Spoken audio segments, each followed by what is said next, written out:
बढ़ती हुई पेट्रोल की कीमत सभी को त्रस्त किए हुए है। पेट्रोल की बढ़ती कीमत सीधा असर आम आदमी के पॉकेट पर और उनके महीने के बजट पर डालती है। नमस्कार, मैं हूं सुनिधि और आप देख रहे हैं द फुल वॉल्यूम। इस वीडियो के माध्यम से हम चर्चा करेंगे पेट्रोल के आयात से जुड़े विभिन्न पहलुओं पर, साथ ही जानेंगे भारत के पड़ोसी देशों में तेल की कीमत कम क्यों है और तेल की कीमत कैसे डिसाइड होती है। सबसे पहला सवाल, तेल की कीमत तय कैसे होती है। तेल की कीमत दो बेसिक चीज़ों पर टिकी होती है। पहला क्रूड ऑयल यानी कि कच्चे तेल की बेस प्राइस और दूसरा उस तेल पर लगाया गया सरकारी टैक्स। क्रूड ऑयल क्या होता है और उसकी बेस प्राइस तय कैसे होती है, आइए जानते हैं। तेल के बेस प्राइस में कच्चे तेल की कीमत, प्रोसेसिंग चार्ज और कच्चे तेल की शोधित यानी कि फिल्टर करने वाली रिफाइनरियों का चार्ज शामिल होता है। क्यों बढ़ती है तेल की कीमत? तेल की कीमत जैसा कि आप जानते हैं दो चीज़ों से तय होती है, कच्चे तेल की बेस प्राइस और सरकारी टैक्स। क्रूड ऑयल के प्रोसेसिंग चार्ज के बढ़ने से या फिर रिफाइनरियों के चार्ज में तेजी आने से भी तेल की कीमतों पर असर पड़ता है। साथ ही साथ सरकार द्वारा तेल के आयात निर्यात पर टैक्स बढ़ाने से भी तेल की कीमतों में उछाल आता है। अलग अलग देशों में तेल की कीमत वहां के सरकार द्वारा वसूले गए टैक्स पर निर्भर करती है। जैसा कि हमारे पड़ोसी देशों में पेट्रोल की कीमत कम है।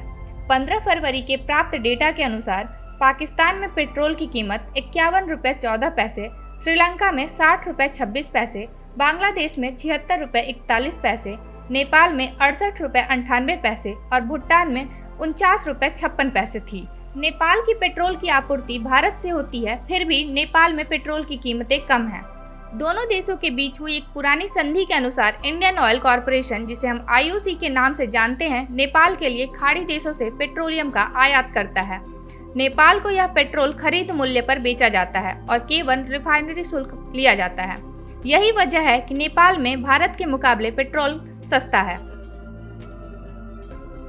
अब जानते हैं पेट्रोल प्राप्त कैसे होता है। इसके लिए आपको ले चलते हैं अपने स्कूल के दिनों में, जहां हमने अपने टेक्स्ट बुक में इसके बारे में पढ़ा था।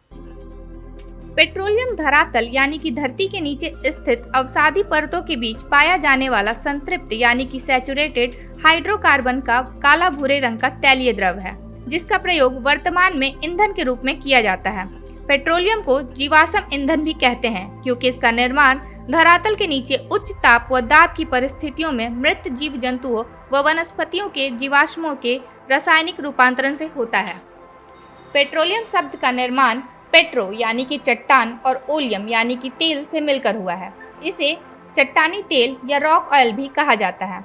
वर्तमान विश्व में इसे इसके ऊर्जा के स्रोत के रूप में महत्व के कारण काला सोना भी कहा जाता है। पेट्रोलियम को धरती के नीचे स्थित अवसादी चट्टान, जिसे हम सेडिमेंट्री रॉक के नाम से भी जानते हैं, कि ऊपर कुएं खोदकर निकाला जाता है। इस प्रोसेस को ड्रिलिंग भी कहते हैं। ड्रिलिंग से प्राप्त होने वाले पेट्रोलियम के रूप को कच्चा तेल यानी कि क्रूड ऑयल कहा जाता है। कच्चे तेल की रिफाइनरियों में प्रोसेसिंग की जाती है। पेट्रोलियम से ही पेट्रोल, केरोसिन जिसे हम आम भाषा में मिट्टी का तेल कहते हैं, विभिन्न हाइड्रोकार्बन, ईथर, प्राकृतिक गैस इत्यादि को प्राप्त किया जाता है। पेट्रोलियम से इसके इंग्रेडिएंट्स को अलग करने की विधि को फ्रैक्शनल डिस्टिलेशन मेथड यानी कि प्रभावी आसवन विधि कहा जाता है। इसे पेट्रोलियम या तेल का शोधन यानी पेट्रोलियम रिफाइनिंग कहा जाता है। अलग अलग देशों में पेट्रोलियम के निर्यात के बाद उसे वहां रिफाइन किया जाता है और साथ ही गवर्नमेंट उस पर कुछ % टैक्स भी लगाती है। तो आइए जानते हैं भारत में किस प्रकार के और कितने टैक्स लगते हैं पेट्रोलियम के ऊपर। भारत में पेट्रोलियम को GST यानी कि गुड्स एंड सर्विसेज टैक्स में शामिल नहीं किया गया है। इस वजह से पेट्रोल पर एक्साइज ड्यूटी और साथ ही साथ वैट वसूला जाता है। तो आइए जानते हैं क्या है एक्साइज ड्यूटी। एक्साइज ड्यूटी एक तरह का टैक्स है जो भारत के अंदर कोई प्रोडक्ट प्रोड्यूस करने या उसे बेचने पर लगाया जाता है। सरकार इस पैसे से रेवेन्यू जनरेट करती है और फिर उससे समाज कल्याण के काम करती है। अभी भारत में पेट्रोल पर तकरीबन 35% एक्साइज ड्यूटी वसूली जाती है। एक्साइज ड्यूटी कस्टम ड्यूटी से बिल्कुल अलग है। कस्टम ड्यूटी बाहर से देश में आने वाली चीज़ों पर लगाया जाता है। कच्चे तेल के आयात पर कुछ बेसिक कस्टम ड्यूटी प्रति टन वसूली जाती है। साथ ही कंट्रवेलिंग ड्यूटी यानी प्रतिकारी शुल्क, जो कि विदेशी सरकारों द्वारा सब्सिडी की भरपाई के लिए कच्चे तेल के प्रति टन पर लगाया जाता है वो भी वसूली जाती है। भारत अभी तेल पर टैक्स वसूलने वाले टॉप देशों में शामिल है। भारत में तेल पर सबसे ज़्यादा टैक्स वसूला जाता है। भारत में तेल पर वैट टैक्स भी वसूला जाता है। वैट एक प्रकार का अप्रत्यक्ष कर है जो वस्तु और सेवा पर लगाया जाता है। हालांकि वैट निर्माताओं द्वारा सरकार को भरा जाता है, परंतु वास्तव में यह टैक्स ग्राहक वस्तु को खरीदते समय भरते हैं। निर्माता सिर्फ कर सरकार तक पहुंचाने का काम करता है। अमूमन जिस रेट पर हम तेल खरीदते हैं उसमें 35% एक्साइज ड्यूटी और तकरीबन 15% वैट शामिल होता है। हमारे पास जो तेल पहुंचता है उसकी फाइनल प्राइस में एक्साइज ड्यूटी, उसकी मूल कीमत, आने का खर्चा, साथ ही साथ वैट और डीलर का कमीशन शामिल होता है।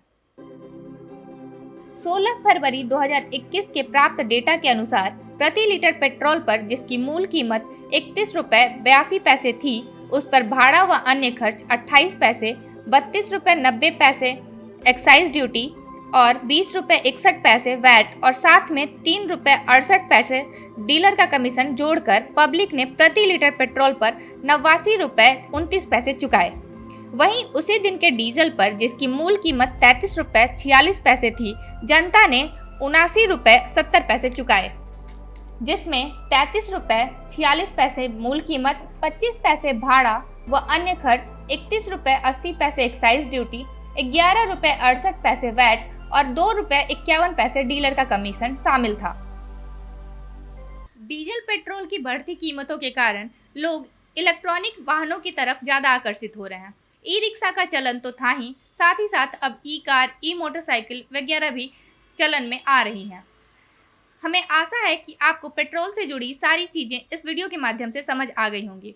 इस वीडियो में यहीं तक। अन्य खबरों के लिए देखते रहें द फुल वॉल्यूम। आप हमारा ऐप प्ले स्टोर से जरूर डाउनलोड करें। वहां आपको हमारा वीडियो कंटेंट और साथ ही वेबसाइट के सारे कंटेंट एक साथ उपलब्ध होंगे। धन्यवाद।